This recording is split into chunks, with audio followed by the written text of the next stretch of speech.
Destination Medicine is a joint project of the regional training hubs. This podcast series brings you medical students' accounts of their experience in applying to study medicine.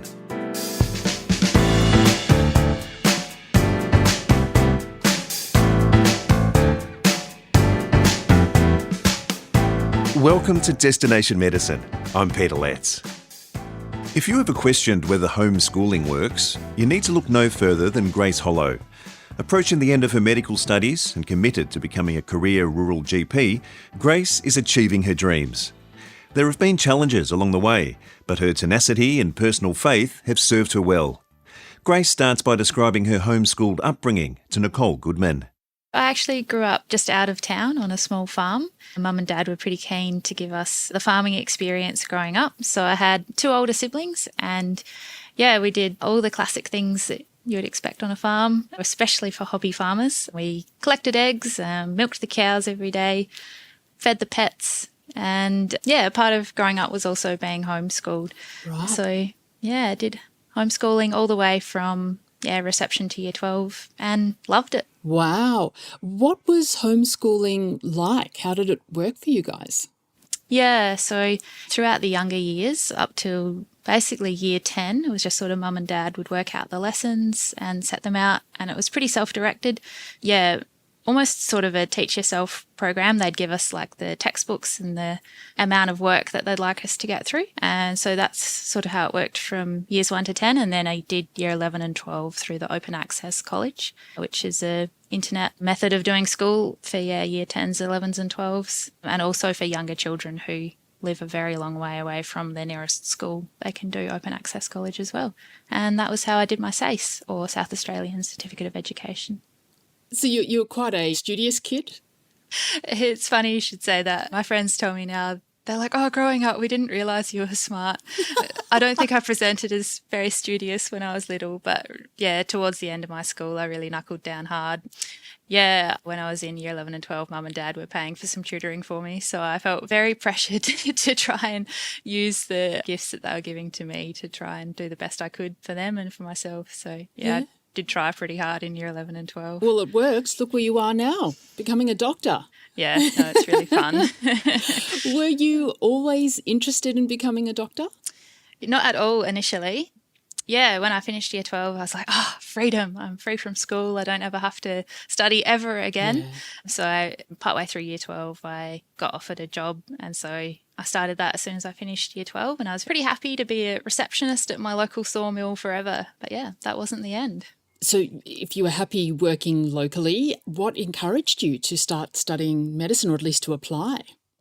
So it was a combination of a few factors, really. I'd been working at the sawmill for 3 years and I was starting to, long for a bit of change and to, push myself and to try learning something new. And, it was a combination of sort of two little incidents. I was already looking at uni and trying to figure out what to do. And then one day I got gastro and had to go to hospital, and I met a lovely intern, Beck, her name was, and she said, I think you'd be suited to being a doctor. You should try applying for that. I was like, that sounds like a good idea. So when I was sitting in my hospital bed, I was like looking up the application process, which turned out to be quite a big process. Yeah. And then another incident that really stood out to me was one of the workers we had at the sawmill. He was always drinking Up and Go, which is kind of like a Weet-Bix drink. Yeah. And it was the only food he ever ate, really. And one day I asked him, I was like, why are you always drinking Up and Go? Like, do you ever eat anything else? And he said, when I was little, they told me two things: brush your teeth and go to school.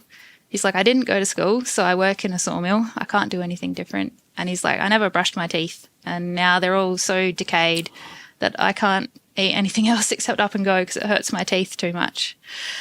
That really struck me, seeing that like the place where I was working and everyone around me was sort of working there because they were stuck there and they didn't have the opportunity to do more, and they wished they had have had the opportunity to do more. And that really struck me, as I do have the opportunity to study more and try and make a bigger impact, I guess, on a social scale. So I thought, let's try and use the gifts I've got for other people and try and grow my mind. Wow. So how did you find out more about medicine? If it was something that you hadn't really thought about before, what confirmed it for you? So my family is a little bit medical. None of my family do medicine, that is doctoring, but my mum, my older sister and my grandmother were registered nurses and they really loved what they did. So I was exposed to it in that sense. And yeah, my favourite TV show was called The Midwife. And yeah, I really loved the medical side of things. And my default, I guess, when I was looking at university was to look at doing nursing. And yeah, I guess part of medicine was thinking that I really did love health. And yeah, maybe this was just a little bit of a step further in terms of pursuing health as a career. I was also looking at other things like speech pathology and occupational therapy and optometry. I think I had them all listed in my preferences. I wasn't too worried about what I ended up doing. I just, wanted to help people and help their health. Yeah. And I guess another big part as well is I'm a Christian and like my Christian faith plays a big part in my life. And to me, like working in health and helping people with their health is kind of just like doing what Jesus would do in terms of helping people in like a really practical way. So I guess that was another big motivator in terms of inspiring me towards medicine as well. Yeah, fantastic. Now, you were a bit upset with the guide. It lied to you, didn't it?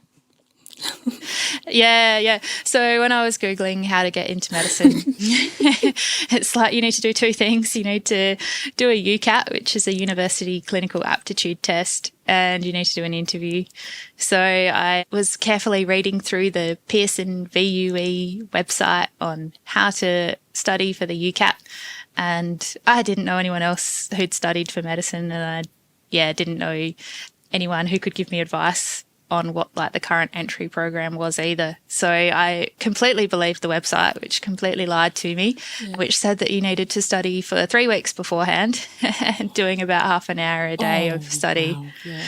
So it's only after getting into medicine that I realised that nearly everyone that studied for the UCAT had done at least a year's worth of preparation with daily nor nearly daily tutoring and preparation questions. So I'm only here by the skin of my teeth, the grace of God, and not much else. So and also a much lower threshold for rural students. I think in my year level, the percentile that you needed to get on your UCAT was in the like 92 or 93, and the rural cutoff, I think, was about 65. So thankfully, the uni recognises that, rural kids don't always know as much about what's going on in terms of the application progress. Right. And which unis did you apply to? Yeah, that was another thing. I had no idea in South Australia that Flinders University also offered an entry program for undergraduate medicine.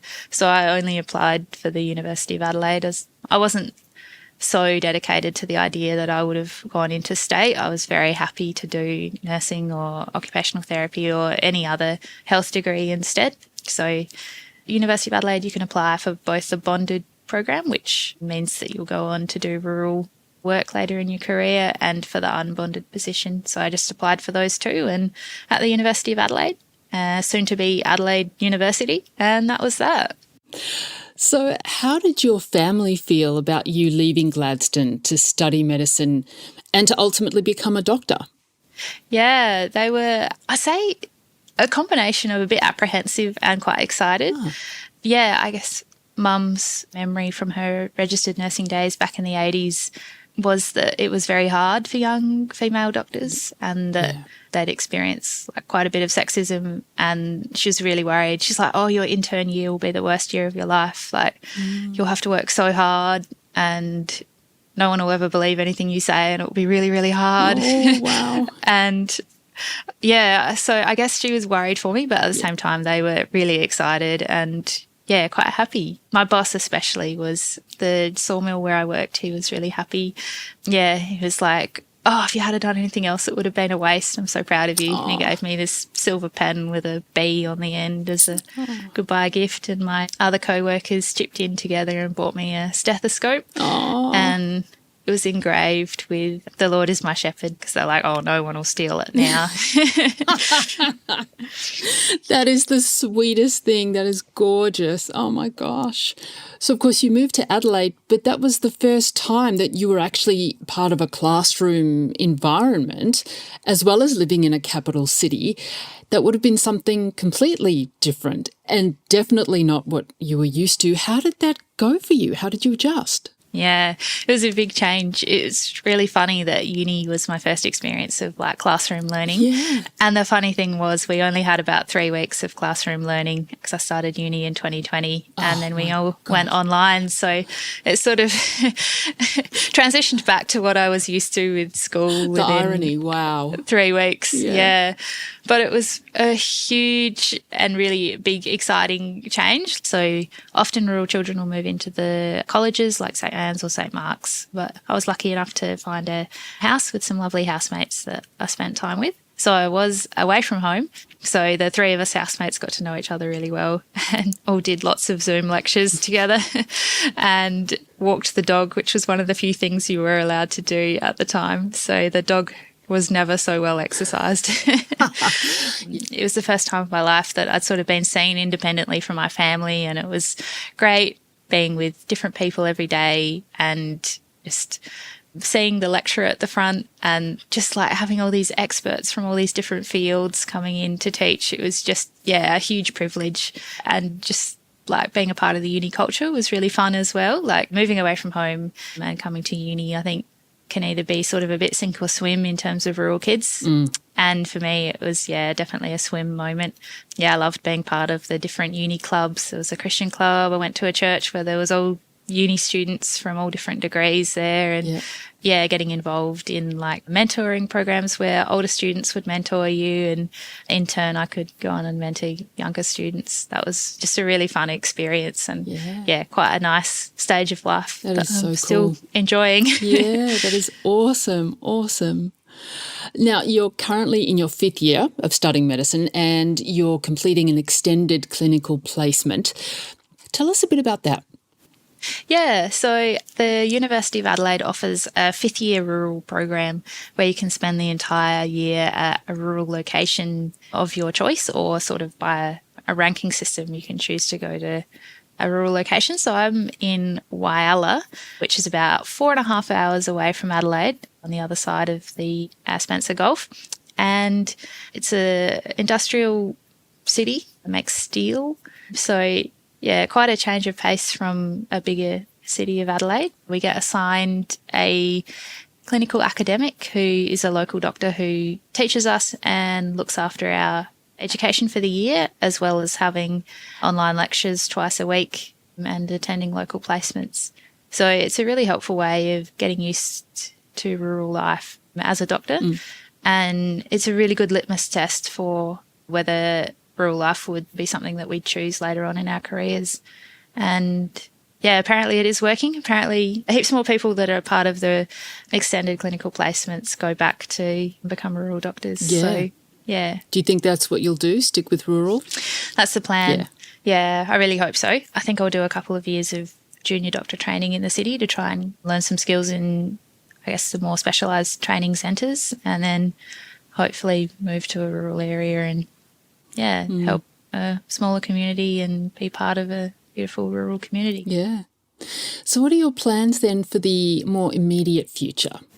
Yeah, so after a full year in rural, we actually go back to Metro for a whole year and finish our 6th year of study. The University of Adelaide is a 6-year undergraduate medical program.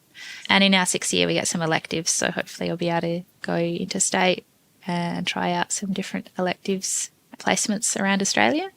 And then after that, I'll be an intern where I have a lot more responsibility, a lot less free time, and hopefully a little bit more money. So I dare say. Yeah. And Grace, finally, what about after that? Where is Grace Hollow going to be in about 10 years from now? Yeah, good question. Hopefully Grace Hollow can have 4 children, be married and live on a hobby farm somewhere. Yeah. But aside from that, hopefully Grace is a rural generalist. Both the Royal Australian College of General Practitioners and the Australian College of Rural and Remote Medicine offer rural generalism as a pathway for rural GPs to not only be a GP but also add other skill sets. So I'm hoping that in 10 years' time I'll be in a rural community somewhere in South Australia as a GP with hopefully a couple of other skills as well. University of Adelaide medical student Grace Hollow. This is Destination Medicine. Thanks for listening. Regional training hubs are supported by funding from the Australian Government under the Rural Health Multidisciplinary Training Program.